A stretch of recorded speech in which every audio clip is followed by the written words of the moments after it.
On 5 News, claims Chelsea Football Club paid an abuse victim to keep quiet. Former player Gary Johnson says he was paid thousands of pounds by the club after telling them about what happened to him as a boy. I was just looking for a little help along the way. You know, I didn't know what to expect. Also, bad news for train passengers. Prices are set to rise again. Campaigners say people are being priced off the railways. It's a good morning. Starve many more. Starve many more. The Liberal Democrats claim they are back in the big time after their shock by-election win. And I know nothing. What? I know nothing. Andrew Sachs, who is best known for his role as Manuel in Fawlty Towers, has died at the age of 86. Hello, welcome to 5 News. I'm Matt Barbett. The former Chelsea footballer Gary Johnson says he was paid £50,000 by the club to keep quiet about abuse he suffered, he says, as a teenage boy. 5 News understands that Chelsea maintains it was compensation, not hush money, but it is raising questions about how the club has dealt with the allegations. Julian Drucker reports. Gary Johnson ended the 1970s as a star at Chelsea. But he started that decade in the team's youth squad, where he's now revealed he was sexually abused. From the age of 13, he says he was groomed by the club's chief scout. He claims the late Eddie Heath would assault him and at least 3 other youngsters several times a week. So what was the reaction from Chelsea Football Club when Mr. Johnson approached them last year to report his allegations? A payout of £50,000 and a confidentiality agreement, he claims. Speaking to the Daily Mirror, he says the money was a deliberate attempt to keep him silent. For them to pay the money that they paid with an order tells you that, you know, they really didn't want to admit or help myself for fear of being exposed. Chelsea opened its own investigation into alleged abuse at the club earlier this week. But today, despite these new claims about its past transparency, there was no further update. I'm not going to comment on the aspects of the case. I think it's only right and proper that we conduct our own investigation, aided by external solicitors.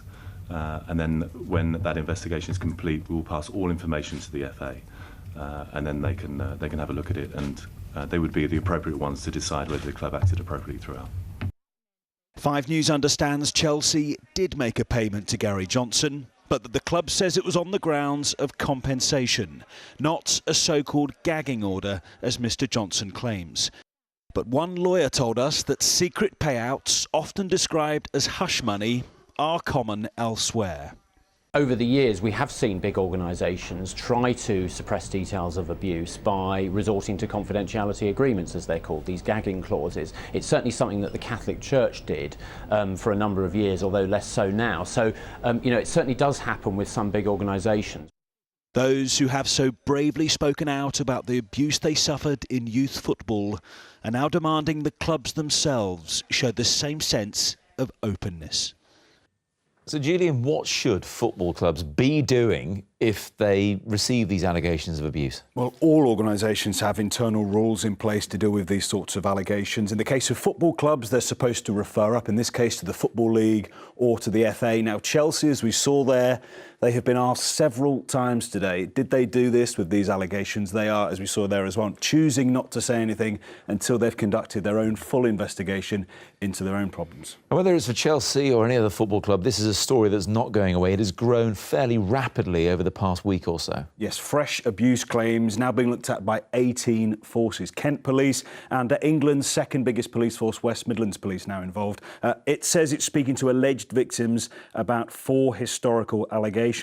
Separately, the Premier League club Southampton says it's passed information to Hampshire Police it's received about historical abuse. But it's just 2 weeks today since that former footballer Andy Woodward came forward so bravely and spoke out about those allegations. Soon, a third of Britain's police forces could be investigating abuse linked to football. All right, Julian, thanks a lot. It's been a year dominated by delays, disruption and despair for millions of rail passengers. But there's one thing that always comes on time. Price rises. In January, train fares will go up by an average of 2.3%. Campaigners say it's more bad news for passengers, as Simon Viger reports. It's the commuting Grinch which spoils every Christmas, the annual hike in fares. An average of 2.3% come January, double the rate of wages. At the moment, I don't think it's value for money because all the trains are delayed and it's causing more stress than anything, especially in this time of the year. There are ways of shopping around, but a lot of people won't know about them. I really feel the price go up a lot. 2.3%, is that? Well, it could be 5.3%. They could do what they want and people can't do anything about it. If you buy an off-peak fare from Derby to Manchester today, it'll cost you £26. Next month, that rises by 1.9% to £26.50. Off-peak fares on other services will jump more dramatically. London to Edinburgh will go up 7% from £128 to £137. And some fares will drop. Off-peak between Brighton and London is down 1.6%, a saving of 30 pence. That's one of the lines served by the never out of the headlines Southern Rail. Season ticket holders there are getting a refund equivalent to 1 month of fares, but that's funded by the taxpayer, not the company. Nationwide, the train has never been more popular. Investment is at record levels, and it needs to be because the number of people travelling by rail continues to rocket. It's now 4.5 million journeys every day. As always, the train companies are defending the hikes. People's wages haven't changed, and yet every year they get this. What is your message to them? We understand that it's never nice to pay more, and I myself am a passenger, and they affect all of us. It's important for passengers to understand how the money from the fares increase is going back into investing to give them things that they need, and we will continue to do so. It's the Christmas news none of us wants, with many preferring to focus on the presents and not the future. Simon Viger, 5 News. A lorry driver who caused a fatal crash which killed 2 people has been sentenced to 6 years in jail. The court heard that Keith Mees was looking at Facebook on his mobile just seconds before his HGV ploughed into a line of traffic in Hampshire last December. British retail chain BHS has officially entered liquidation after falling into administration earlier in the year. The news marks the official end of the iconic company's 88-year history in the UK. And world champion Nico Rosberg has announced his retirement from Formula One just days after he won the title. The German driver says he's achieved his lifetime dream and feels ready to quit. He added, "I have climbed my mountain. I am on the peak." He was adored by the nation for playing the hapless Spanish waiter Manuel in Fawlty Towers. Andrew Sachs, who brought us laughter and many memorable one-liners, has died at the age of 86. His son has told 5 News that in spite of his fame, he didn't know how loved he was. Layla Hayes has more. I know nothing. What? I know nothing. It was pure comedy gold, and the role that defined Andrew Sachs's career. Yes, yes, yes! Oh, you can now listen. He not here. How many times? Where are your ears, you great big half-wit? He not here. Listen! As the Spanish waiter Manuel in Fawlty Towers, he became one of the most iconic characters on British television. Oh, Mr. Fawlty. I'm very sorry. Very sorry, it's you. Yes, it's me, Mr. Fawlty. Manuel. Manuel, let me explain.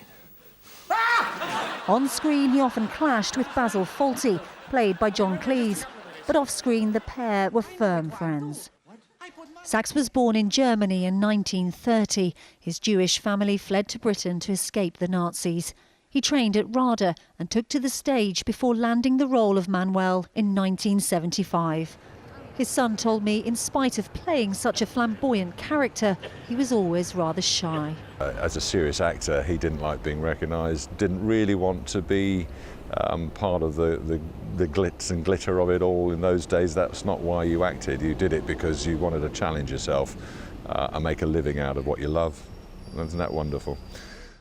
In the years after Fawlty Towers, he continued to act. I'm sorry. Turning up out of the blue like this. This, an appearance in Coronation Street.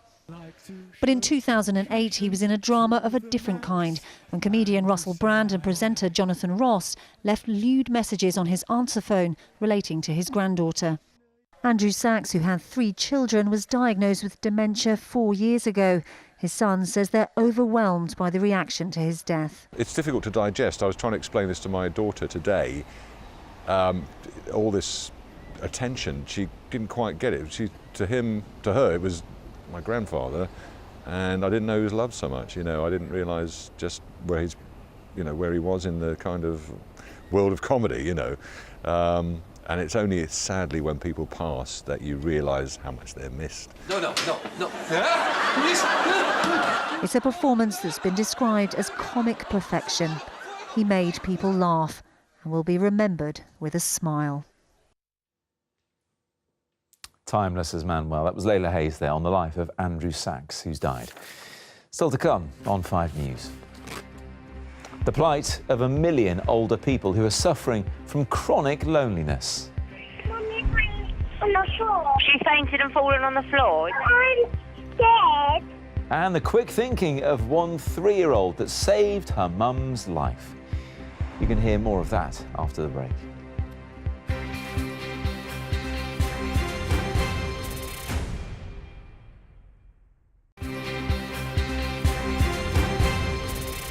Welcome back. You're watching 5 News. The Liberal Democrats have vowed to fight against a hard Brexit after the party caused political upset in their by-election victory in Richmond Park last night. The Lib Dem leader Tim Farron has hailed the win as a comeback for his party. Sarah Olney fought the campaign against former Conservative Zac Goldsmith largely on an anti-Brexit platform, and she says her victory sends a clear message to the government, as Catherine Jones explains. All right. It's a good morning. Start of many more. Start of many more. The Lib Dem leader and his new MP out to celebrate a stunning by-election upset. Sarah Olney campaigned on a promise to try to block Brexit happening. It proved so popular in this leafy London suburb, she swept away a majority of more than 23,000. It was very clear when I was talking to voters on the doorstep that the thing that was really concerning them was Brexit. They were disappointed by the referendum result, and they've been very concerned about the way Theresa May has pursued a hard Brexit ever since. Why have you lost? Is it because of Brexit? Conceding defeat at last night's count, the ousted MP Zac Goldsmith. He'd quit the Tories to run as an independent candidate, gambling that voters would support his stand against his own party over the expansion of Heathrow Airport. But this affluent area voted strongly to remain in the EU last June, while Goldsmith backed the Leave campaign, and the Lib Dems succeeded in making that the central issue here. There's no hope for this area in terms of the Heathrow. That's going to go ahead anyway, but the Brexit was a different matter. People knew he was a hard Brexiteer, and I think in the end that's what did him in. I would like to have remained. Sorry we didn't. This is a little shaft of light, perhaps. I'm pleased. As well as giving Remainers a rallying point, what might this victory mean for the fortunes of the Liberal Democrat Party? What politicians of all parties will now be scrambling to work out is realistically how many other seats might be vulnerable to a Lib Dem revival. There are roughly 280 constituencies in Britain that voted to stay part of the EU, but by no means all of those are available to the Lib Dems, and so it is going to be difficult for them to balance up their position on the EU with their targets in areas that are anti-EU. Even so, the party's leader says he'll give it his best shot. Britain desperately needs a decent, moderate, progressive alternative to the Tories. Labour clearly aren't it anymore. If it's not for us, who is there? Tory government for the next 25 years? Well, if you don't want that, the Liberal Democrats have just proved that we are here for you. The Lib Dems have their 9th MP, and the constituents of Richmond Park have delivered yet another shock in a year already going down in history for its political upheavals. Catherine Jones, 5 News. Now, as we approach holiday time, most of us are thinking ahead to days with the people we love, but many others are living under a heavy cloud of loneliness. 1 million older people in the UK suffer from chronic loneliness, feeling lonely all or most of the time. And new research has found it's the simple things that those people miss the most, things like hugs or holding hands or just having someone to sit with. Louise Beale's been to speak to one pensioner about how loneliness is affecting his life. Now I get very lonely. I mean, I can sit in here for 3 days and not speak to anybody. Jim Giles is 87 years old and has lived on his own for years. In that time, he says he's often felt crippling loneliness. He lives in retirement housing in a flat next to many other older people, and although they socialise, he says the loneliness never completely goes away. We did go out to the theatre sometimes, but then I still came home on my own. I used to go to concerts, but I still came home on my own. And but then you manage, but it is very, very lonely. Jim is one in over 1 million older people in the UK to feel like this. He, like many others, misses simple things like sharing a meal or laughing with someone. I've got people to sit for me. Yeah. He's one of the neighbours and this is one of the neighbours. Jim is now using his talents as an artist to combat his loneliness. He did a degree in fine art when he was 80 and has now decided to ask friends and acquaintances to sit for him so he can do the painting and drawing that he loves, but also have some company too. A cup of tea provided, with a biscuit, and just sit down and I'll draw you, and then we can have a chat. Jim says he doesn't want sympathy, but hopes by talking about his loneliness, it will encourage others to do the same and help them all find ways to fight it. Louise Beale, 5 News. And it wouldn't take much to make a difference. If you would like to find out what you can do to help a lonely older person, you can go to our Facebook page to find out more information. Just search there for Channel 5 News. Now, the astronaut Tim Peake and actor Eddie Redmayne have collected honours from the Queen today. Major Peake was recognised for services to space research and scientific education. He was aboard the International Space Station, of course, when he got the call informing him he was on the Queen's honours list. Oscar winner Eddie Redmayne was awarded an OBE for services to drama and described it as an extraordinary thing. Duran Duran have lost a High Court battle over the US rights to some of their most famous songs. The disputed hits included Rio, Girls on Film and the Bond track A View to a Kill. The pop groups say they are outraged, as Sangeeta Kandola explains.